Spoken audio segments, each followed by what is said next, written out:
Halo Productive People, kembali bertemu dengan saya Dianta Hasri. Saya akan menjadi host Anda di dalam sebuah podcast yang sekarang judulnya tuh menarik banget. Investasi saham atau kripto. Bersama saya sudah hadir pembicara praktisi, beliau juga seorang dosen di Vokasi Unpar dan beliau adalah praktisi di bidang saham dan juga keuangan. Roni Trian Surubakti. Apa kabar, Mas? Halo Productive People, halo Pak Dianta. Gimana kabarnya, lagi sibuk apa nih sekarang nih? Lagi sibuk karena kesibukan di kampus lagi padat. Oke. Lagi mempersiapkan untuk studi, untuk FRS, PRS, dan lain sebagainya. Ya, tanggung jawab seorang dosen lah ya. Betul. Ini kita milih tema ini karena banyak orang sekarang, anak-anak muda terutama, itu mereka mulai melihat-lihat nih, investasi apa nih. Kan kemarin zaman pandemi itu kayaknya banyak banget investasi bodong, orang kena robot trading lah. Akhirnya orang main saham juga udah mulai berkurang, katanya banyak beralih ke kripto. Jadi kita ingin mendapatkan perspektif dari seorang pelaku pasarnya di sini, dari Mas Roni. Tapi sebelum itu, selama pandemi kemarin gimana kabar saham, Mas? Ya, tidak dipungkiri ya Pak Dianta, semenjak pandemi itu berjalan dan berlangsung, banyak sekali masyarakat yang memang mencari alternatif income. Salah satunya adalah dengan mencari yang namanya income di sektor-sektor keuangan seperti saham, kripto.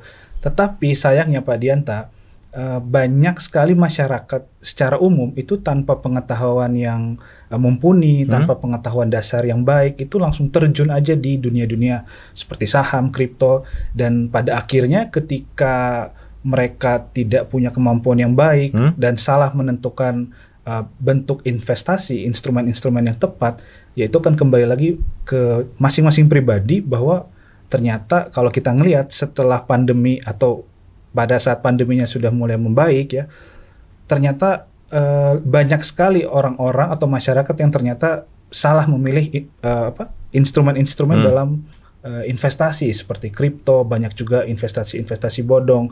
Ya, itu sangat disayangkan sebenarnya Pak Dianta. Kalau Mas Roni sendiri udah berapa lama bermain di pasar keuangan ini, investasi saham seperti itu, Mas?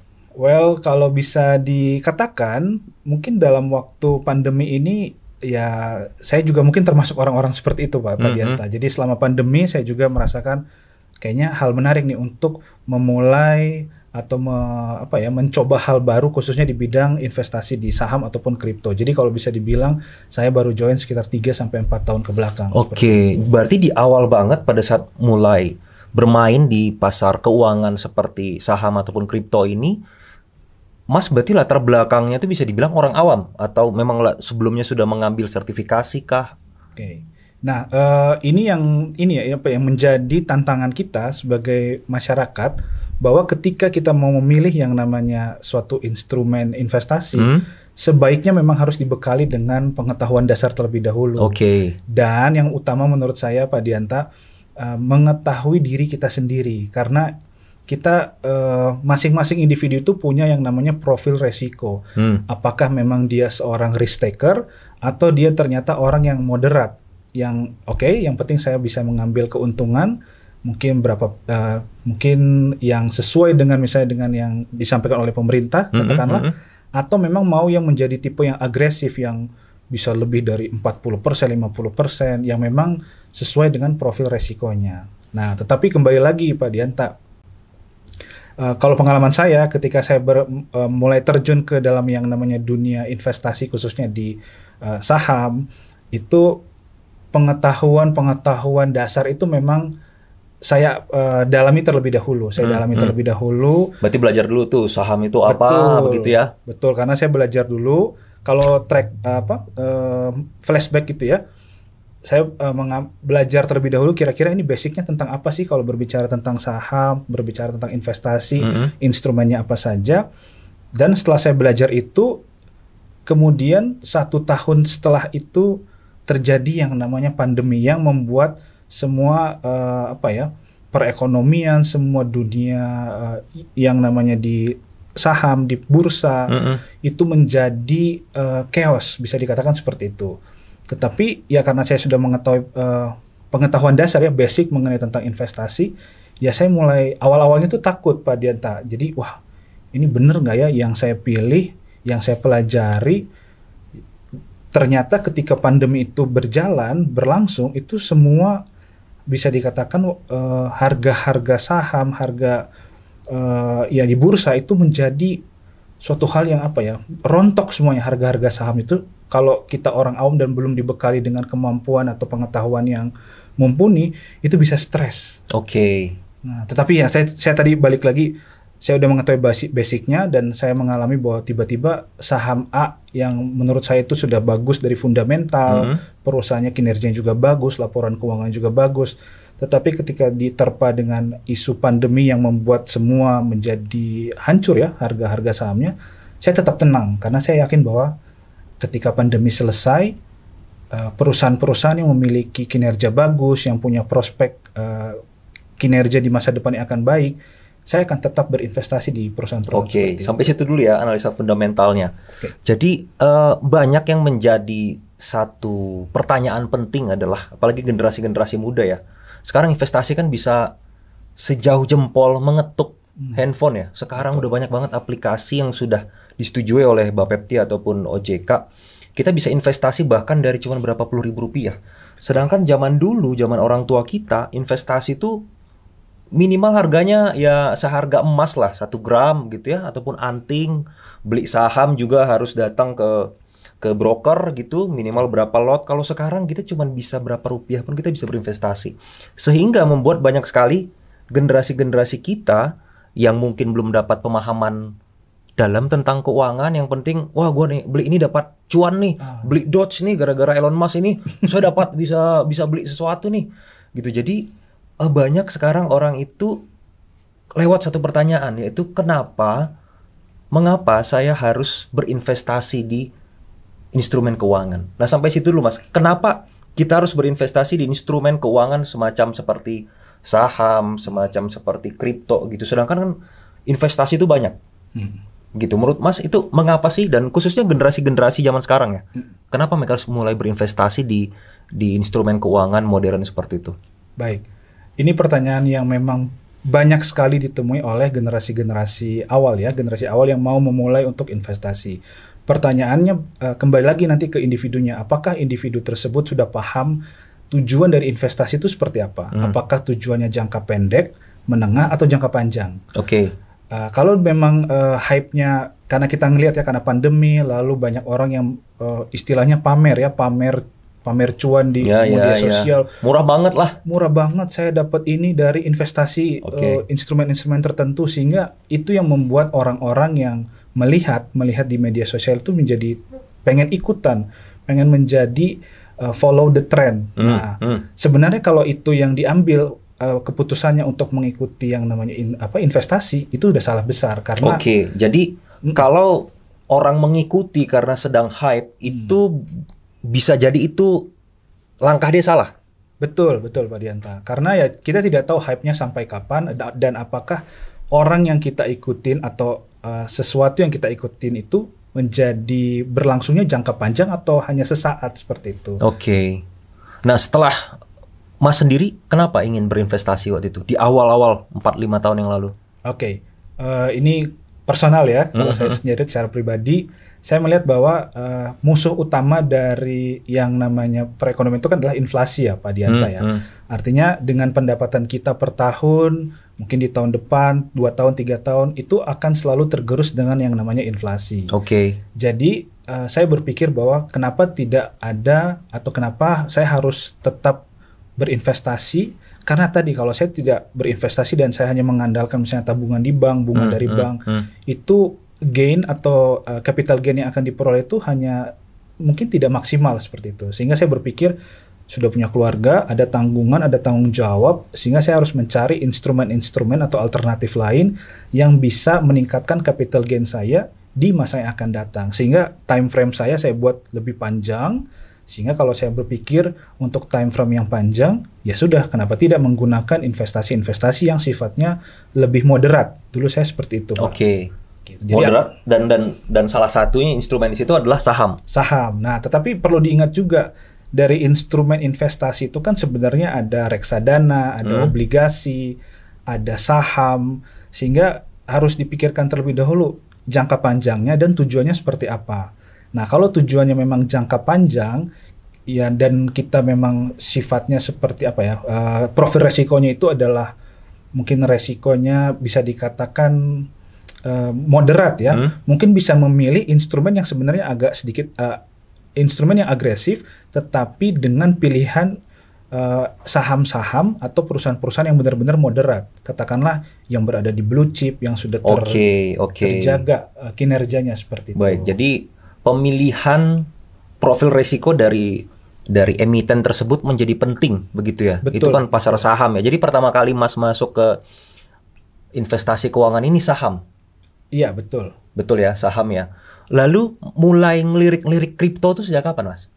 Sebenarnya kalau saya ini ya flashback lagi ya ini Pak Dianta ya. Sebenarnya kalau untuk instrumen saya sudah punya reksadana, saya sudah punya obligasi, sempat ngikutin. Tapi ya tadi karena pandemi dan merasa bahwa ini kayaknya ada sesuatu peluang yang benar-benar jarang terjadi gitu.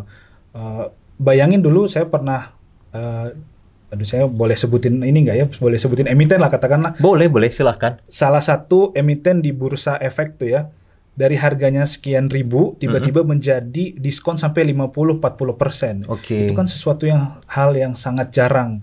Sehingga saya mengambil kesempatan dan saya berpikir pada saat itu bahwa after pandemi, setelah pandemi beres, pasti perusahaan-perusahaan yang punya fundamental bagus, kinerjanya juga bagus dan dibutuhkan unit bisnisnya itu tetap bertahan, itu suatu saat akan bounce back dan akan bisa lebih tinggi lagi. Itu kapan dia turun? Diskon 50%-nya kapan itu? Pada saat pandemi. Berarti sekitar 2020-an? 2020-an. Sekarang sudah 2022. Harganya? Betul, sudah mulai kembali ke harga normalnya Pak Dianta. Berarti lagi cuan banyak nih Bapak nih ya. Iya. Itu saham. Berarti lalu yang kripto tadi? Nah, kenapa tuh?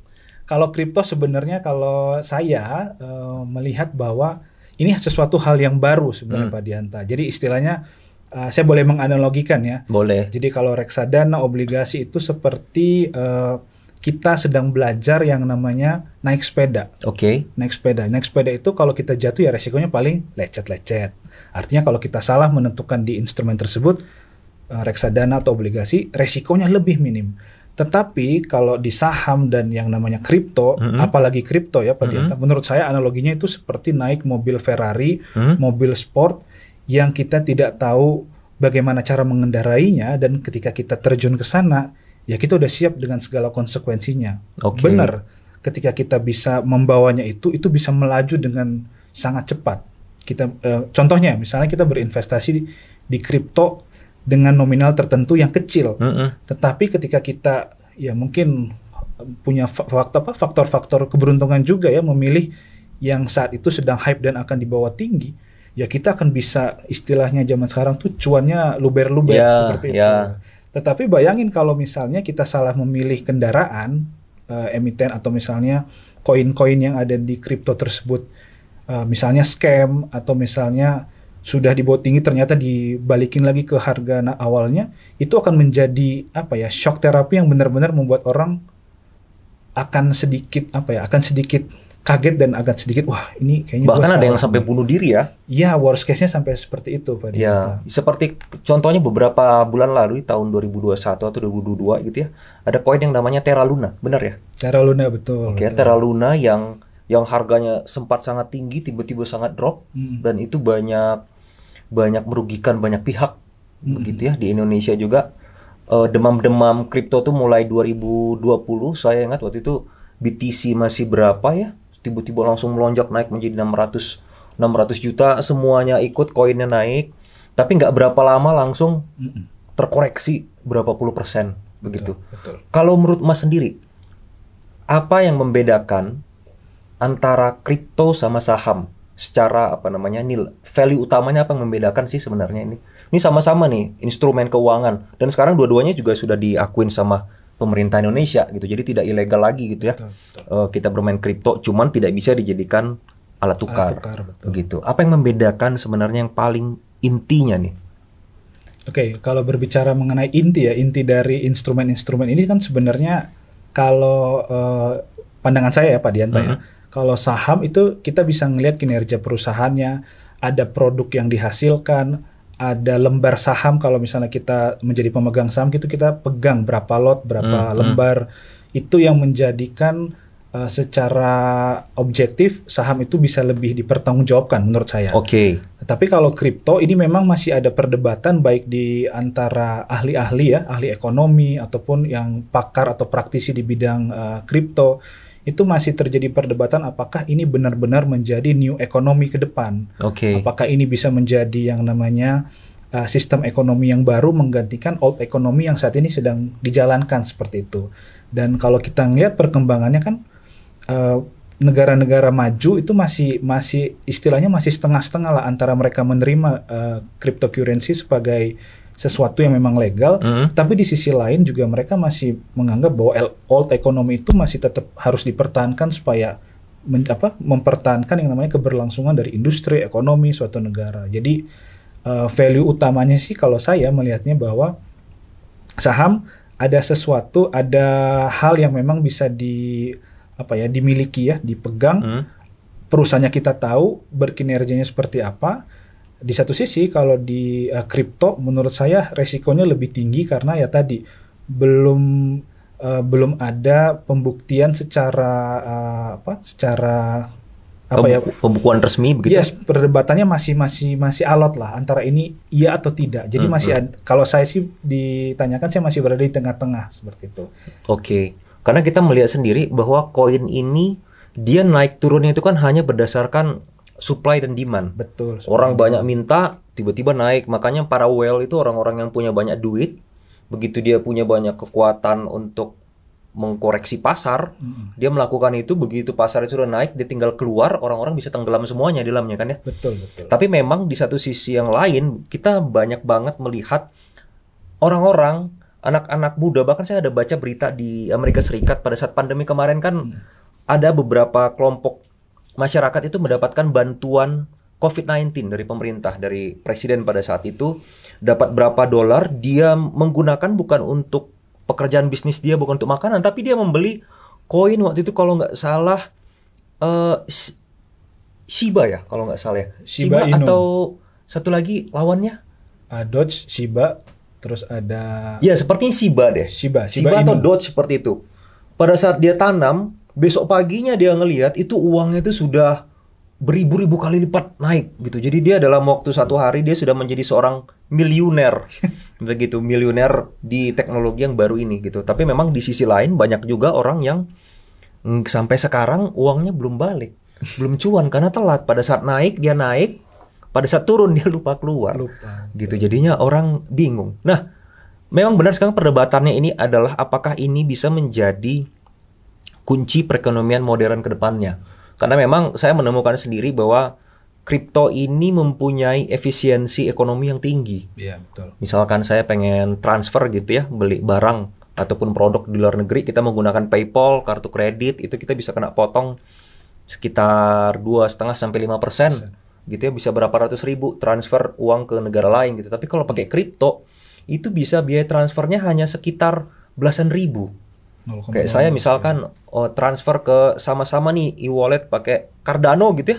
Saya hanya kena sekitar 1 Cardano, waktu itu harganya cuma sekitar 20 ribuan, 30 ribu begitu. Dengan jumlah koin yang ditransfer banyak, tapi biayanya jauh lebih rendah gitu. Jadi menurut pandangan Mas Roni sendiri, apakah itu tidak cukup itu menjadi bisa satu fundamental ekonomi modern yang baru nih? Oke, sebenarnya yang disampaikan Pak Dianta ini terlihat ya sudah sepertinya mengetahui juga nih Pak Dianta. Oh iya, karena mengenai karena dana saya belum balik. Enggak lah. Gimana Mas Roni? Ya, memang sebenarnya tadi perdebatan di antara old economy dengan new economy itu memang selalu menjadi topik yang menarik. Artinya ketika kita berbicara tadi ya, apakah yang namanya kripto ini memang valid, bisa diperdagangkan atau bukan diperdagangkan, bisa digunakan oleh semua negara? Ternyata jawabannya tidak loh. Karena ada beberapa negara yang memang proteksi terhadap ekonominya itu sangat tinggi sehingga hal-hal yang di luar old economy tadi memang sangat-sangat diprotek, jadi di-ban. Nah, tadi ya menurut saya yang menjadi pertanyaan yang perdebatan antara old economy dan new economy tadi, yang bisa menjawab adalah waktu nanti akan menjawab. Apakah Oke, kita kembalikan ke waktu ke ya. waktu? Karena Memang nanti waktu ini adalah objek untuk disalahkan dan dibenarkan. karena nanti akan terlihat apakah yang tadi yang Pak Dianta sampaikan, apakah efisiensi yang diperoleh dari kripto tadi memang sudah terbukti dan memang bisa diadopsi oleh semua negara. Nah, nanti menurut saya, pandangan saya akan menjawab itu nanti waktu. Apakah nanti kalau kita lihat ya, sekarang ada beberapa negara yang sudah melakukan yang namanya validitasnya terhadap yang namanya kripto itu bisa digunakan atau diperdagangkan di negara tersebut. Tetapi kan belum semua negara mengadopsi itu. Artinya dia akan bergerak sesuai dengan yang negara-negara yang sudah punya mungkin pemahaman yang sama terhadap negara tersebut. Ya bayangin kalau misalnya negara tersebut negara yang punya sumber daya yang kuat, punya pengaruh, ya mungkin saja dengan sejalannya waktu negara-negara yang tadinya tidak menganggap bahwa kripto ini menjadi hal yang penting di masa depan, itu mungkin lama-kelamaan karena ada kebutuhan, ada saling timbal balik antara negara, mungkin in the future mungkin kripto bisa menjadi hal yang benar. Ya mungkin ya, karena misalnya kita lihat beberapa tahun yang lalu, misalnya 10 tahun yang lalu gitu ya, penggunaan internet itu belum banyak, perusahaan juga belum banyak menggunakan internet. Kalau sekarang pemerintah saja mengeluarkan iktp, itu bisa sangat cepat. Jadi saya kemarin buat iktp aja itu nggak sampai seminggu bahkan, jadi cepat banget karena teknologi gitu ya. Ya bisa aja tahu mungkin berapa tahun ke depan akhirnya kripto, blockchain digunakan dalam sistem pemerintahan, bahkan mungkin pemilu, akhirnya bisa teknologi dengan kepentingan publik bahkan bisa terakomodasi itu. Nah, ke depannya apakah saham akan tetap relevan ataupun akhirnya kripto yang akan mengambil alih? Seperti apa nih? Pertanyaannya berat nih. Udah kayak di sidang saya nih. Pertanyaannya apakah saham atau kripto di masa depan, kurang lebih begitu ya Pak Dianta. Kalau saya akan selalu berada di tengah-tengah karena ya oportunis ya, apakah nanti saham ke depan akan turun, ya saya tidak tahu. Kalau saya tahu, saya sudah mungkin take profit semuanya ya. Dan apakah kalau kripto akan menjadi masa depan yang benar-benar murni 100% bakal naik, mungkin saya udah jual rumah, saya jual mobil, kalau perlu rumah tetangga saya jualin tuh ya, biar nambah tuh investasi saya di kripto. Artinya kita sebagai masyarakat, kita perlu menjadi lebih lebih kritis ya terhadap perkembangan-perkembangan yang ada di yang kita temui seperti itu. Contoh katakanlah investasi di kripto apakah salah? Menurut saya jangan dipandang salah atau benarnya, tapi lebih dilihat oh iya, mungkin di satu sisi dia punya keuntungan, tapi di satu sisi dia punya resiko juga. Sehingga kembali lagi ke orangnya apakah bisa menakar, kalau di kripto karena dia sifatnya sangat volatil, sangat agresif, sehingga saya akan memilih porsi saya di kripto itu mungkin cuma 10%, maksimal 15%.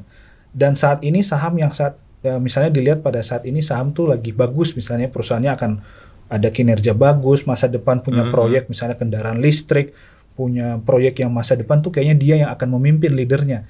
Ya sudah, kita bisa menakar bahwa mungkin 70-90% kita bisa taruh di instrumen yang bahwa ke depan itu punya masa depan. Dari situ tadi kesimpulannya saya ada mengambil juga bahwa kita harus punya strategi perencanaan investasi. Betul. Bener ya? Betul. Mas ya? Sebelum kita akhiri ada beberapa pertanyaan singkat yang ingin saya ajukan. Industri manufaktur atau industri infrastruktur? Anda sebagai investor saham. Infrastruktur atau manufaktur.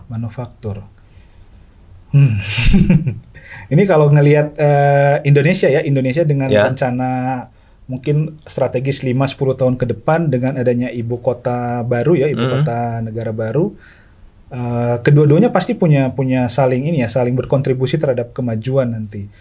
Tapi kalau boleh dibilang dua sektor ini itu punya karakter masing-masing.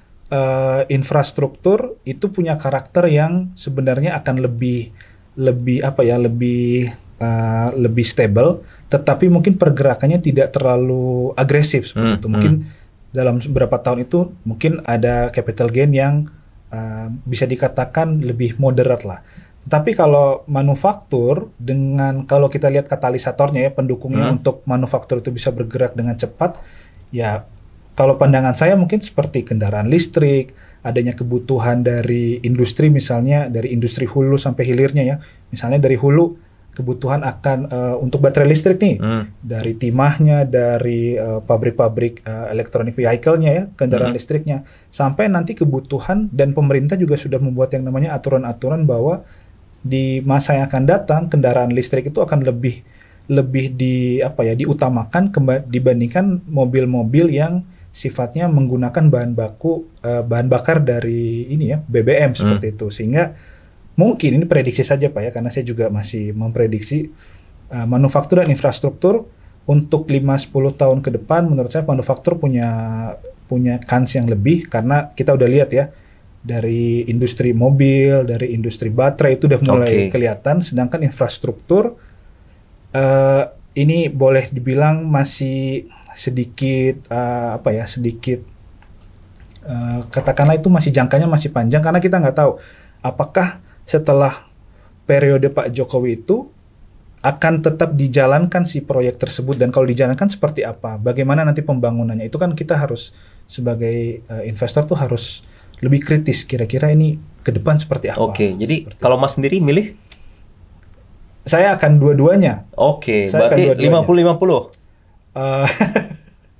Kalau 50-50 ya tergantung nanti ya, tergantung dari tergantung budget juga ya. Budgetnya. Sekarang yang kedua, Bitcoin atau Ether? Waduh ini ini boleh nggak di skip aja pertanyaannya? Enggak, biar rame. Bitcoin atau Ether? Bitcoin atau Ethereum ya, Ethereum. Berat ini Pak. Kalau Bitcoin atau Ethereum itu kan sama-sama tuh fundamentalnya kuat tuh. Bisa dibilang kripto yang punya fundamental yang cukup kuat lah. Top 5 mereka nomor 1 sama nomor 2 tuh. Tapi kalau kita lihat dari potensi cuan yang paling tinggi dalam waktu 5-10 tahun ke depan lah. Pribadi ya, tidak mewakili apa-apa. Saya lebih ke Ethereum. Kenapa? Karena kalau saya baca ya dengan project-project kedepannya dengan foundernya sendiri seperti Vitalik, siapa ya saya lupa namanya itu punya project-project yang rasanya akan lebih jauh efisien, lebih jauh efektif untuk untuk mendapatkan market cap yang lebih besar lagi di masa-masa yang akan datang. Jadi kalau disuruh milih Bitcoin atau Ethereum, ini tuh kayak milih klub bola ya. Saya milih Ethereum aja. Ethereum. Terakhir, Shiba Inu atau Doge? Aduh. Boleh nggak pertanyaannya yang lain? Itu kan benar ya, dari yang fundamentalnya kuat, habis itu masuk ke fundamental yang lumayan terbentuk, sekarang yang fundamentalnya hampir nggak ada nih. Wow. Kalau kan orang paling banyak cepat kaya kan gara-gara koin-koin tambahan kayak gini nih. Tapi disclaimer ya, bukan berarti saya ini bukan video untuk memberikan saran kepada Anda, karena Anda harus tetap melakukan yang namanya due diligence sendiri, pelajarin resikonya seperti apa gitu. Jadi ini hanya ngobrol-ngobrol diskusi kopi saja nih dengan Mas Roni. Ngobrol kopi nggak ada kopinya nih. Ya, itulah ibaratnya kan seperti itu. Yang mana, Mas? Shiba Inu atau Doge, dua-duanya sebenarnya bisa dikatakan koin yang serupa ya, koin serupa, dan mereka itu kuat gara-gara yang satu kuat karena komunitas, yang satu kuat karena ada orang di belakangnya itu seperti apa. Nah kalau dilihat, saya nggak tahu apakah ada kepentingan orang di belakang ini. Ya, tahulah Elon Musk itu punya kepentingan apa nanti di Doge, apakah dia ingin menaikkan Dogecoin sampai ke titik mana, kita nggak akan tahu dan kita nggak akan pernah tahu. Dan yang menjadi saran saya kalau disuruh milih Doge atau Shiba, kalau memang karakter si investor ini benar-benar agresif dan tahu bagaimana proyek-proyek ke depan dan kurang lebih bisa meramalkan kira-kira ini koin ini bakal kemana sih, itu harus kembali lagi mikirin lagi, dilakukan namanya riset yang benar-benar, karena ini resikonya sangat tinggi sekali. Kalau saya disuruh milih, saya lebih milih tidak kedua-duanya. Jadi saya abstain. Karena saya lebih milih ke lebih milih ke instrumen yang tadi, yang sifatnya lebih moderat tadi, karena ini resikonya gede banget sebenarnya. Oke. Dan memang banyak orang terjebak di koin-koin seperti ini ya, yang fundamentalnya projectnya itu hampir nggak ada gitu. Jadi hari ini kita udah bahas singkat, tapi memang semoga ini bisa jadi bahan pemikiran bagi teman-teman sebelum melakukan investasi, apakah saham ataupun kripto, karena dua-duanya ini punya kelebihan kekurangan masing-masing begitu ya. Tapi sekali lagi, video ini, podcast ini tidak memberikan saran analitik keuangan apapun. Ini hanya sebatas diskusi dan teman-teman harus melakukan sendiri risetnya, memilih mana yang paling tepat sesuai dengan profil risiko teman-teman. By the way, semua pembicaraan kita ini mempunyai landasan teori yang kuat, yaitu kita harus bisa belajar mengenai analisa saham, teman-teman.